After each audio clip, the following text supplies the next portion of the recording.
Hospital staff চোরইয়ের নাম ধরে ডেকে উঠল। মোটুসি তাড়াহুড়ো করে চেয়ার ছেড়ে উঠে দাঁড়িয়ে হাত বাড়ালো চোরইকে নিজের কোলে নেওয়ার জন্য। কিন্তু চোরই মোটুসির দিকে না তাকিয়ে উল্টা বোরাকের গলা আরো শক্ত করে জড়িয়ে ধরল। বোরাক বলল, আমার কাছেই থাক, চলুন, আমিও যাচ্ছি। মোটুসি দ্বিধাদ্বন্দ্ব হয়ে বলল, আপনার লেট? সমস্যা নেই, তেমন তাড়া নেই আমাদের। মোটুসি আর কিছু বলার ভাষা পেল না। বোরাক বীরের দিকে ফিরে বলল, পাপা, তুমি সাফওয়ান চাচ্চুর সাথে এখানে একটু বসো, কেমন? আমি চড়ুইকে ডাক্তার দেখিয়ে আসছি। বীর বাধ্য ছেলের মতো মাথা নাড়িয়ে সায় দিল। ডাক্তার কেবিনে ঢুকে বোরাক চড়ুইয়ের নিয়ে চেয়ারে বসল। পাশেরটাতে মোটুসি মধ্যবয়স্ক ডাক্তার চশমার উপর দিয়ে দুইজনকে একবার দেখে নিয়ে জিজ্ঞাসা করলেন, বাচ্চার কি সমস্যা? মোটুসি বলতে লাগলো, পেটে ব্যথা ডক্টর, সকালে একবার উঠেছিল, তারপর হজমে শুধু ওষুধ দিয়েছিলাম, একটু পটি হওয়ার পর প্রায় সেরে গিয়েছিল, কিন্তু দুপুরের পর ব্যথাটা আবার উঠেছে, একবার বমিও করেছে। ডাক্তার সবকিছু শুনে চোরের দিকে তাকিয়ে একগাল হেসে ওকে কাছে ডাকলেন, আমার কাছে এসো তো মা। কিন্তু চোরে যাওয়ার নামই নেই। বোরাকের কোল শক্ত হয়ে বসে আছে সে। ডাক্তার মুচকি হেসে বলল, আচ্ছা, বাবার কোলেই থাকো, আঙ্কেল নিজেই আসছি। ডাক্তার নিজেই উঠে চোরের পেটের কাপড় সরিয়ে হাত দিয়ে চেক করলেন। তারপর বললেন, আলট্রাসোনোগ্রাফি করতে হবে, ভেতরের রুমে নিয়ে আসুন। ভেতরের রুমে গিয়ে চোরইকে আলতো করে বেডে শুইয়ে দিল বোরাক। তারপর নিজেও চোরের মাথার পাশে বসে মাথায় হাত বোলাতে লাগলো। মোটুসি বসল চোরের পায়ের দিকটায়। আলটা করে ডাক্তার আশ্বস্ত করে বললেন, চিন্তার কিছু নেই, এটা ভাইরাল গ্যাস অ্যান্টিভাইরাস, ভাইরাসজনিত ব্যথা, এমনিতেই 24 ঘন্টার মধ্যেই সেরে যাওয়ার কথা।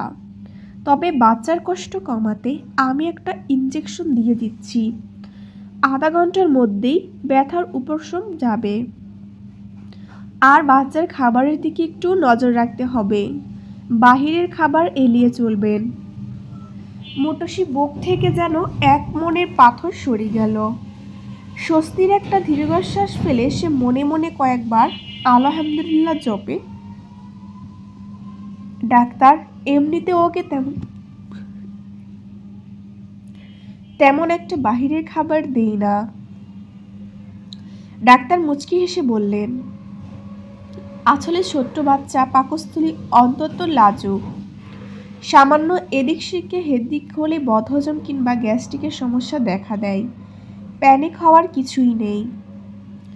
ডাক্তার বলেই ইনজেকশন সিরিজ রেডি করতে লাগলেন। ঔষধের শিশি থেকে তরল টেনে নেওয়া দেখে চোরের মুখটা আতঙ্কে সাদা হয়ে গেল। 1 সেকেন্ডের মাথায় চিৎকার করে উঠল সে, সুই ব্যথা, আমি সুই ফুরাবো না মাম্মা। মোটুসি উঠে গিয়ে চোরের মাথার কাছে দাঁড়িয়ে মুখ পড়ে বোঝাতে লাগলো, কিচ্ছু হবে না মাম্মা, এই সুইটা দিলে পেটে ব্যথা ভালো হয়ে যাবে, একদম ব্যথা লাগবে না, চড়ুই পাখি টুস করে চলে যাবে। চড়ুই এবার পুরো শরীর ঝাঁকিয়ে চিৎকার করে কান্না শুরু করলো। বিছানা থেকে লাফিয়ে উঠতে চাইছে সে। বোরাক চড়ুইকে এক হাতে আলতো করে চেপে ধরে মাথায় হাত বুলিয়ে শান্ত স্বরে বলল, চড়ুই পাখি, না ব্রেড গার্ল, একদম ব্যথা লাগবে না। বীরও তো শুয়ে দেয়, ও কিন্তু একদমই কান্না করে না। না, আমি দিব না। বোরাকের পেটের কাছে সিলভের জ্যাকেটটা শক্ত করে খামচে ধরল চড়ুই। ডাক্তার সুই নিয়ে হাতের কাছে এগিয়ে এলে চড়ুই এবার আরো জোরে আর্তনাদ করে উঠল। মেয়ের এই করুণ কান্নায় মোটুসি মাতৃত্বকে এক মুহূর্তেই দুমড়ে মুচড়িয়ে দিল। আবেগ সামলাতে না পেরে সেও চোরের সাথে তাল মিলিয়ে ডাক্তারকে বলে উঠল, ডাক্তার, সুই দিতে হবে না প্লিজ, সুই দিতে হবে না, এমনিতেই সেরে যাবে, ওটা রেখে দিন। বেচারা ডাক্তারও হতবাক হয়ে মুটুসির পাগলামি দেখছে। কোথায় বাচ্চাকে সাহস দিবে তা না, মা নিজেই না না লাফাচ্ছে। দিবে না মাম্মা, সুই দিবে না, ডাক্তার আঙ্কেলকে আমরা বকে দেব। এসো তুমি আমার কাছে এসো। মোটুসি চড়ুইকে তার কাছে সরিয়ে আনার জন্য হাত বাড়ালো। ওর এমন অযৌক্তিক অস্থিরতা দেখে বোরাকের কপালে পুড় চামড়া জমে গেল। সে মোটুসির ছেলে মানুষই আটকিয়ে চোরের দিকে বাড়িয়ে দেওয়া ওর হাতের কবজিটা শক্ত করে ধরে বলল, হ্যালো মিস, আপনি বাচ্চার সাথে তাল মিলিয়ে নিজেও বাচ্চামো করছেন, তা বুঝতে পারছেন? ইনজেকশনটা যদি না দিলে মেয়েটা আরো বেশি কষ্ট পাবে। এই ব্যথা 24 ঘন্টা পর্যন্ত স্থায়ী হতে পারে। 24 ঘন্টা কি কম সময়? এত সময় বাচ্চাটা যন্ত্রণায় ছটফট করবে।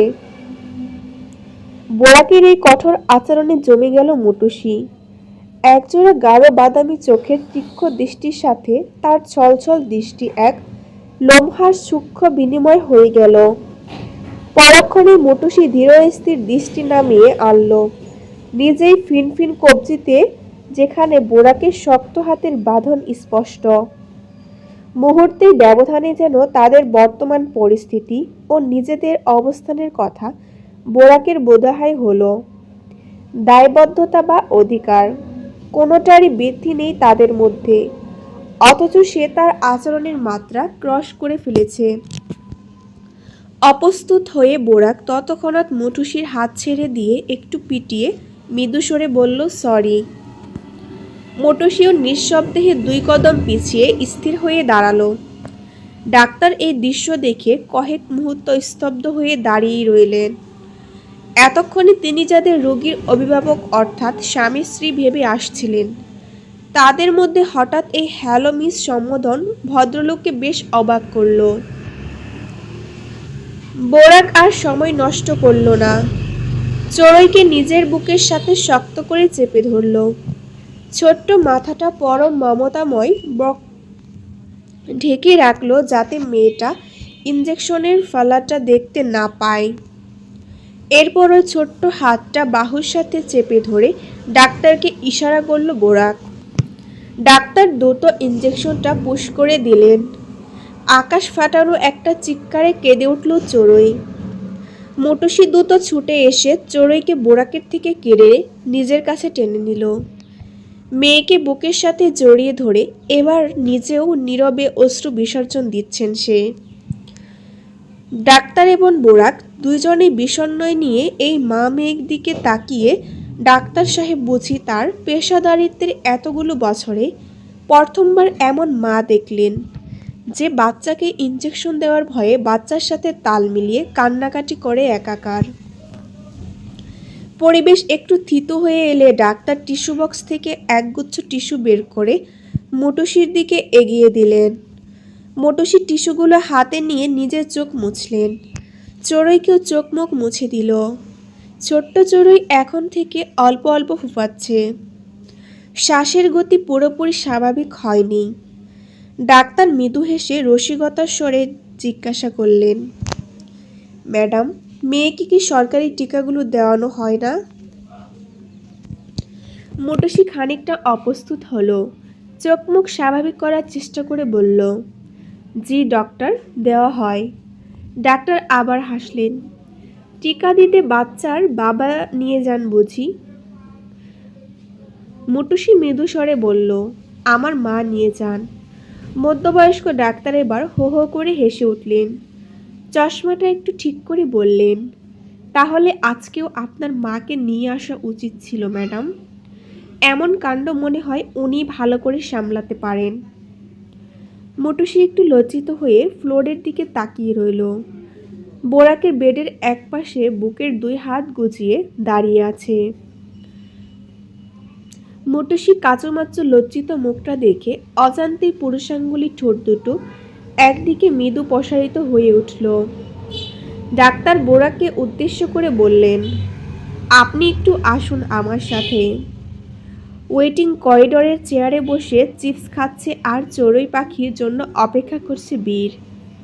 তার পাশেই বসে ফোন স্ক্রল করছে সাফওয়ান। পরনে কার্গো জিন্স আর ব্লু জ্যাকেট, কোনোটি দামি বা কোনো ব্র্যান্ডের নয়, বরং সাধারণ আউটলেট থেকেই কেনা। তবে মানুষটা সে একটু অসাধারণ বেকি। ফর্সা লম্বা ছেলেটার মাথায় একঝাঁক হালকা কোঁকড়ানো চুল। 23 বছরের শরীর তৎক্ষণাৎ বলিষ্ঠ না হলেও খুব একটা সিমসাম নয়। নির্দ্বিধায় একজন অল্প বয়সী তরুণী কিংবা কিশোরীর চোখ আটকানোর মতোই সৌন্দর্য বিরাজমান তার মাঝে। তার এই সৌন্দর্য বিশ্লেষণ নেমেছে অদূরে বসে থাকা দুই তরুণী। মুগ্ধ চোখে এদিকে তাকিয়ে দুই বান্ধবী ফিসুর ফিসুর গল্প করছে। বীর অপেক্ষা করতে করতে বিরক্ত হয়ে বললেন, সাফওয়ান চাচ্চু, পাপা চড়ুই পাখিকে ওরা এখনো নিয়ে আসছে না কেন? বীরের কথায় সাফওয়ান ফোন থেকে সরিয়ে স্ক্রিন অফ করে পকেটে রাখতে রাখতে বলল, ডাক্তার, চড়ুই পাখির চিকিৎসা করছে বাবা। চিকিৎসা করতে একটু দেরি হয়। হ্যাঁ, অনেক দেরি। কিছু বীর ভেবে আবারও বলল, ডাক্তার আঙ্কেল কি চড়ুই পাখিকে সুই ফুরিয়ে দিবে আমাকে যেভাবে দেয়? জানি না, তবে দিতেও পারে।